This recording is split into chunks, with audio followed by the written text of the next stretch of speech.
여러분, 세상에서 가장 부유한 종교기관이 어디인지 아시나요?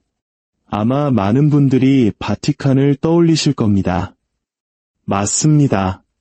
바티칸이 소유한 그림, 대성당, 값을 매길 수 없는 보물들은 한 국가 전체의 박물관과 맞먹을 정도죠. 바티칸 은행은 뒤에서 조용히 수십억 달러를 굴리고 그 영향력은 월스트리트의 금융 중심지부터 지구상 가장 가난한 마을까지 뻗어 있습니다. 그런데 대부분의 사람들이 깊게 생각하지 않는 부분이 있습니다.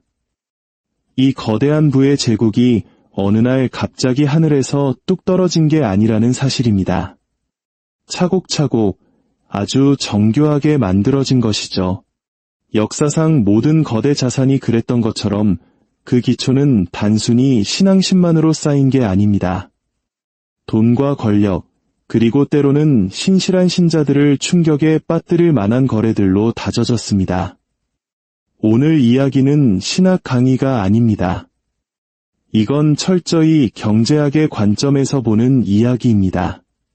바티칸의 부에 대한 이야기는 하나의 영적 운동이 어떻게 거대한 금융제국으로 변모했는지, 그리고 어떻게 돈이 종교의 생명을 유지하는 산소 같은 존재가 되었는지를 보여주는 가장 극적인 사례이기 때문입니다. 오늘 이 지혜의 역사를 끝까지 들으시면 여러분의 재정적 축복에 대한 통찰력이 열릴 겁니다. 그 약속의 의미로 지금 바로 구독과 좋아요 버튼 잊지 마세요.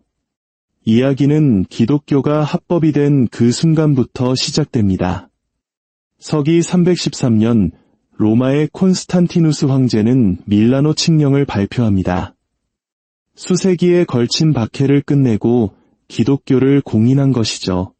하룻밤 사이에 소수의 지하 종교였던 기독교는 국가가 공인하고 후원하는 종교로 신분이 수직 상승합니다. 정통성을 얻자 선물이 쏟아지기 시작했습니다. 로마의 귀족들은 토지를 기부했고 황제들은 교회의 온갖 특권과 보물을 하사했습니다. 콘스탄티누스 황제는 직접 자금을 대어 로마의 최초의 성베드로 대성당을 건설하도록 명했죠. 메시지는 분명했습니다. 부와 거룩함은 함께 갈 수 있다는 것. 그리고 바로 그 순간부터 교회는 모든 제국이 이미 알고 있던 교훈을 배우게 됩니다.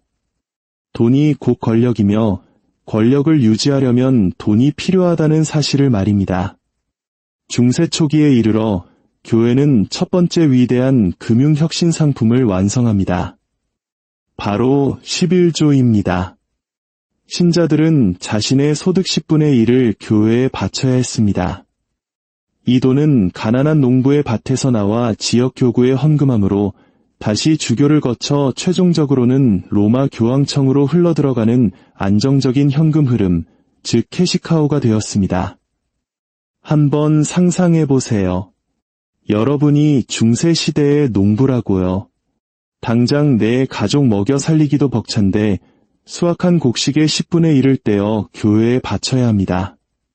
만약 거부한다면 당신의 영혼은 구원받지 못할지도 모른다는 엄청난 압박을 받게 되죠.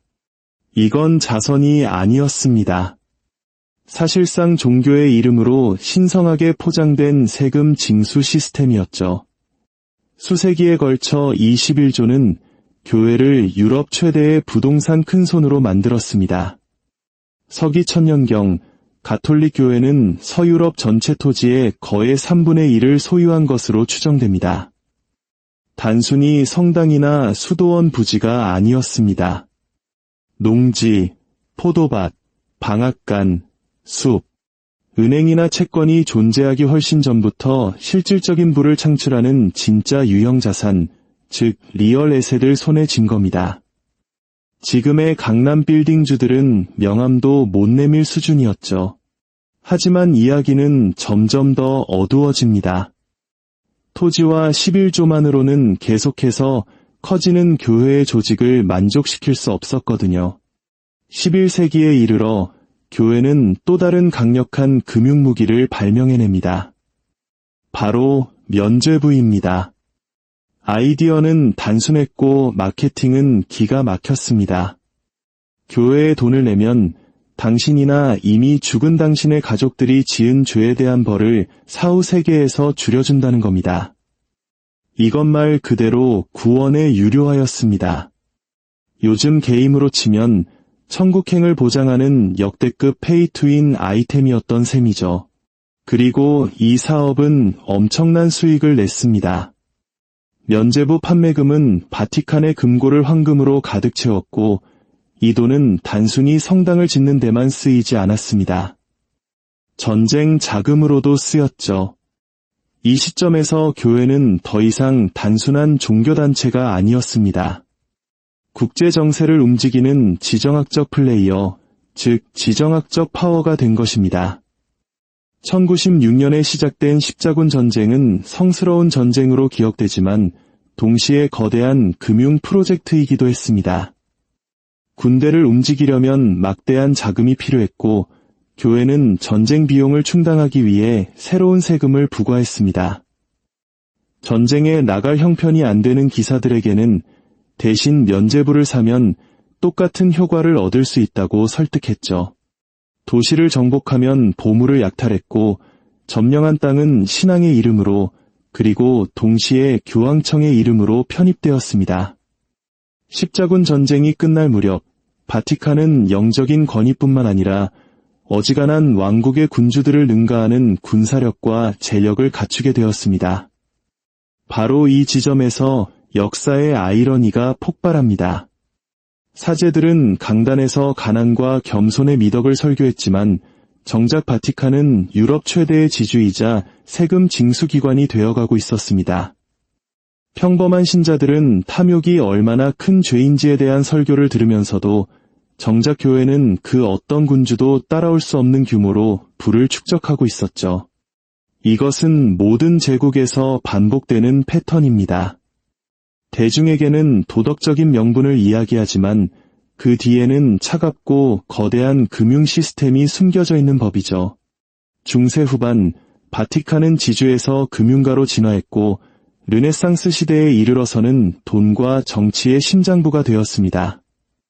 교황들은 더 이상 영혼을 돌보는 목자가 아니었습니다. 그들은 왕자였고 영주였으며 거대 은행의 총재와도 같았습니다. 그리고 모든 통치자들처럼 그들에게는 현금이 필요했습니다. 가난한 이들을 먹이거나 성당을 유지하기 위해서만이 아니었습니다. 군대를 양성하고 예술가들을 후원하며 경쟁 관계에 있는 다른 왕국의 군주들보다 더 화려하게 빛나기 위해서였죠. 이러한 야망의 정점에 있는 상징물이 바로 지금의 성베드로 대성당입니다. 콘스탄티누스 황제가 수세기 전에 지었던 중세시대의 성당은 낡고 허물어져 가고 있었습니다. 1500년대에 이르러 교황들은 새로운 성당을 원했습니다. 기독교 세계의 그 어떤 건축물도 압도할 만큼 거대하고 웅장한 대성당을 말이죠. 하지만 웅장함에는 대가가 따르는 법, 그 비용을 충당하기 위해 바티칸은 면죄부 판매에 그야말로 올인합니다. 설교가들이 유럽 전역을 누비며 연옥에서의 형벌기간을 줄여준다는 증서를 팔았습니다. 마케팅은 노골적이었습니다. 도미니코의 수도사 요한 테첼이 외쳤던 구호는 역사에 길이 남았죠. 헌금함의 동전이 땡그랑 소리를 내며 떨어지는 순간 영혼은 연옥에서 튀어오른다. 사랑하는 가족의 사후 운명을 걱정하던 평범한 농민들은 이것이 구원을 사는 길이라 믿으며 삼짓돈을 꺼내 헌금했습니다. 하지만 면죄부는 성당 건축비로만 쓰이지 않았습니다. 교황들의 초호화 생활을 위해서도 쓰였죠. 르네상스 시대의 교황들은 왕처럼 살았습니다. 악명 높은 보르지아 가문 출신의 교황 알렉산데르 6세는 교황궁을 족벌주의와 사치, 스캔들의 소굴로 만들었습니다. 메디치 가문 출신의 레오 10세는 로마의 가난한 사람들이 굶주리는 동안 예술과 연애, 축제에 엄청난 돈을 쏟아부었죠. 설교에서는 탐욕을 죄악이라고 비난하면서 바티칸은 군주들조차 질투할 만한 부를 과시했습니다. 아이러니도 이런 아이러니가 없었죠. 무대 뒤에서는 교황청이 새로운 권력의 도구, 즉 은행업을 받아들였습니다. 공식적으로 교회는 이자를 받고 돈을 빌려주는 고리대금업을 죄악으로 규탄했습니다. 하지만 비공식적으로 교황들은 롬바르디아 가문부터 메디치 가문에 이르기까지 이탈리아의 위대한 은행 가문들과 손을 잡고 부를 이전하고 증식시켰습니다. 교황청은 단순히 교회 수입을 관리하는 곳을 넘어 왕실의 부채까지 관리하는 금융 허브가 되었습니다. 왕들은 은행가에게 빚을 지고 은행가들은 로마의 충성을 맹세했으며 바티칸은 유럽의 돈과 권력이라는 거미줄의 중심에 앉은 거미가 되었습니다. 하지만 모든 거품은 터지기 마련입니다. 그리고 이 거품은 아주 격렬하게 터졌습니다. 1517년 마르틴 루터라는 이름의 한 독일인 수사가 비텐베르크 성교회 문에 95개조 반박문을 내걸었습니다. 그는 면죄부가 사기라고 비난했습니다. 구원은 돈으로 살 수 없으며 교회가 신앙을 시장터로 만들었고 로마의 부는 가난한 자들의 절박함 위에 세워졌다고 주장했습니다. 그의 저항은 종교개혁의 불씨를 당겼고 유럽을 둘로 쪼개놓았습니다. 한때 바티칸의 황금알을 낳는 거위였던 면죄부는 이제 수많은 국가들이 로마로부터 등을 돌리게 만든 부패의 상징이 되어버렸습니다. 이보다 더 날카로운 아이러니가 있을까요? 가톨릭의 보석인 성베드로 대성당의 건축 자금을 댄 바로 그 사업 모델이 역설적으로 기독교 세계에 대한 독점을 산산조각낸 반란을 촉발시킨 것입니다. 부는 영광을 만들었지만 동시에 분노를 만들었습니다. 그리고 분노야말로 그 어떤 제국도 통제할 수 없는 유일한 통화입니다. 1600년대에 이르러 바티칸은 여전히 막대한 토지와 부를 소유했지만 종교개혁은 그 신성한 아우라에 영구적인 손상을 입혔습니다. 더 이상 도전받지 않는 권력이 아니었죠. 하지만 공식은 그대로였습니다. 표면적으로는 신앙, 그 이면에는 돈, 그리고 모든 위대한 권력들이 그렇듯 바티칸은 적응할 것이었습니다.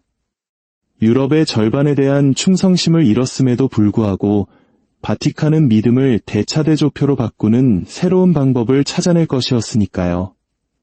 수세기 동안 바티칸에 부는 토지, 11조, 그리고 면죄부에서 나왔습니다.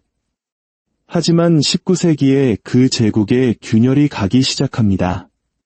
1870년 교회가 직접 통치하던 이탈리아 중부의 광대한 영토, 즉 교황령이 가통일된 이탈리아 왕국에 의해 몰수당했습니다. 하룻밤 사이에 교황은 자신의 땅과 임대 수입, 군대를 모두 빼앗겼습니다.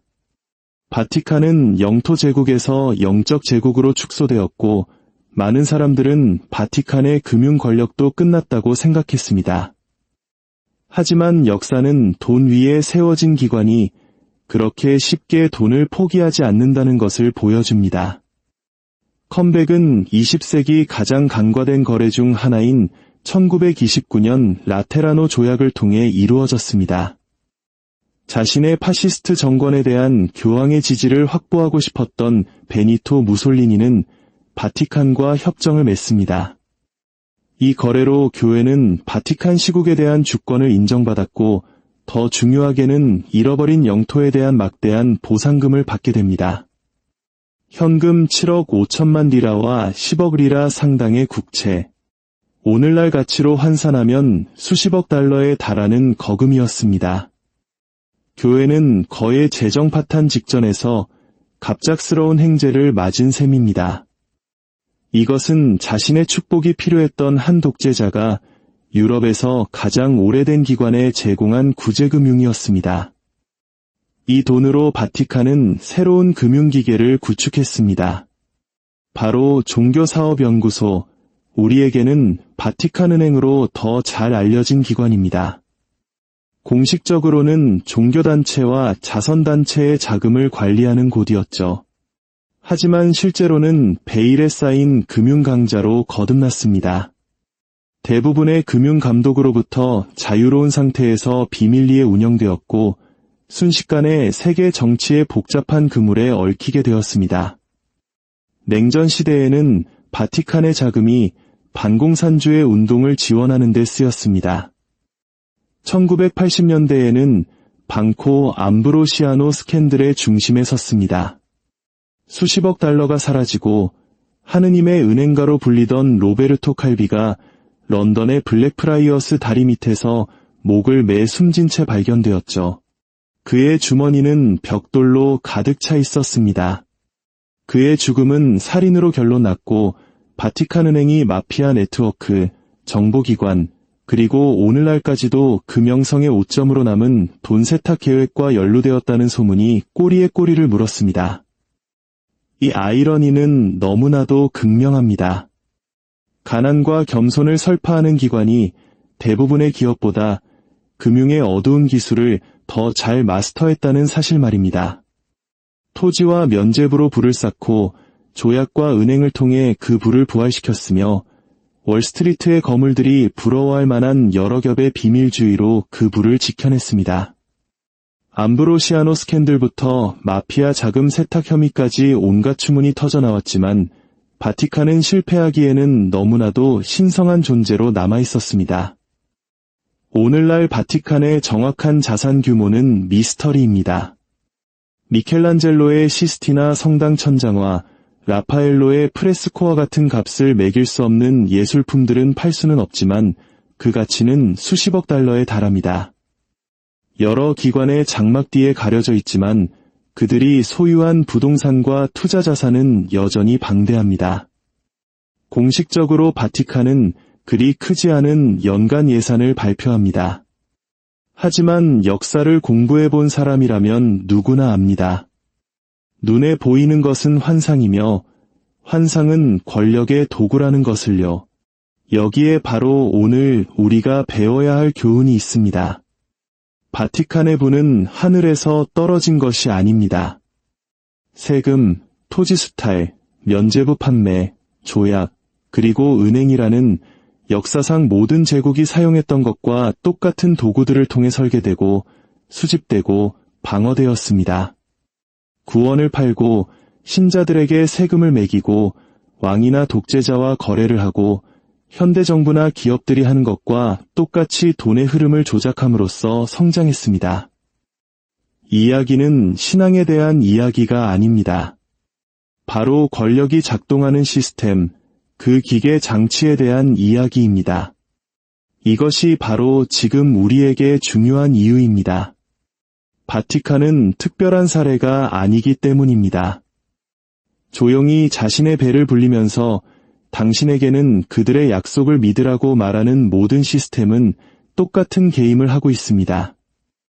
여러분의 화폐 가치는 안전하다고 말하면서 뒤로는 돈을 마구 찍어내 그 가치를 휴지 조각으로 만드는 정부, 우리는 가치를 존중한다고 설교하면서 노동자들을 쥐어짜는 기업, 안전을 보장한다고 약속하면서 당신의 예금으로 도박을 하는 은행. 공식은 똑같습니다. 표면적으로는 믿음과 신뢰를, 그 이면에는 차가운 돈의 논리를 숨기고 있죠. 그러니 여러분이 바티칸의 황금빛 홀을 볼 때 단순히 종교만 보지 마십시오. 그 속에서 금융 역사상 가장 오래된 교훈을 발견하십시오. 어둠 속에서 쌓아 올린 분은 언제나 미덕의 가면을 쓴다는 사실을 말입니다. 그리고 어떤 시스템을 신뢰하라는 말을 들을 때마다 항상 기억하십시오. 당신의 그 믿음으로부터 진짜 이익을 얻는 자는 과연 누구인가를 질문해야 한다는 것을요. 역사는 반복되지 않지만 역사를 이해하지 못하면 당신은 똑같은 방식으로 짓밟힐 것입니다. 오늘 이야기가 새로운 관점을 제시했다면 구독 버튼을 눌러주십시오. 역사는 해답을 가지고 있습니다. 저는 여러분께 그 해답이 어디에 있는지 보여드리겠습니다.